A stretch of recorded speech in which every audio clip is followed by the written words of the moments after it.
Nilinaw ng kapamilya aktor na si Kyle Echari ang mga kumakalat na tsismis tungkol sa umano-espesyal na relasyon niya sa tinaguriang ultimate leading man na si Piolo Pascual.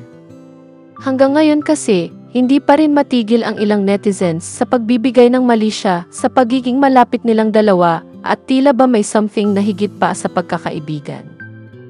Ayon kay Kyle, wala ni katiting na katotohanan ang mga haka-hakang iyon. Para raw sa kanya, si Piolo ay isang tunay na kapatid sa industriya at matalik na kaibigan. Never really have to answer what the people say. Mali iniisip ng mga tao. Kapatid ko yan. He is a brother, a best friend of mine. Ano isipin ng tao sa kanila na? Kami, alam namin magkapatid kami. Pahayag ng aktor sa isang panayam matapos ang Grand Mediacon para sa bago niyang pelikula na 100 Awit para kay Stella. Dagdag pa niya, ilang beses na siyang tinanong tungkol dito, ngunit buo ang paniniwala niya sa sarili at sa pagkakaibigan nila ni Piolo. I know who am, kapatid ko yan. He is like a brother to me. He has been a mentor to me for the past 2 years, said ni Kyle. Ibinahagi rin ng singer-actor ang mas personal na dahilan ng kanilang pagiging close. Dumating daw si Piolo sa buhay niya noong panahong nawalan siya ng kapatid na babae, isang mabigat at masakit na yugto ng kanyang buhay. He came into my life at a very significant time when was losing my sister.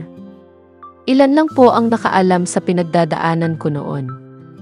Isa siya sa mga nakatulong sa akin para malampasan ang mahihirap na eksena at emosyon na dulot ng nangyari, emosyonal na kwento ni Kyle.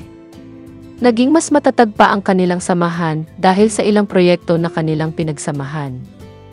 Sa tuwing magkasama sila sa trabaho, mas lumalalim ang respeto at tiwala nila sa isa't isa. At sa ngayon, may panibago na naman silang proyekto na malapit nang mapanood ng publiko. Nang tanungin naman si Kyle tungkol sa kanyang love life, biro at seryosong sagot niya, there is always time for love, pag feel mo. Ngunit sa ngayon, tila mas nakatuon muna siya sa kanyang career at mga proyektong nakahanda para sa kanyang mga fans. Nilinaw ng kapamilya aktor na si Kyle Echari ang mga kumakalat na tsismis tungkol sa umano-espesyal na relasyon niya sa tinaguriang ultimate leading man na si Piolo Pascual.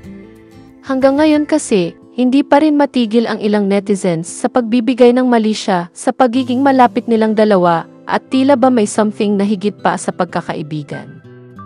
Ayon kay Kyle, wala ni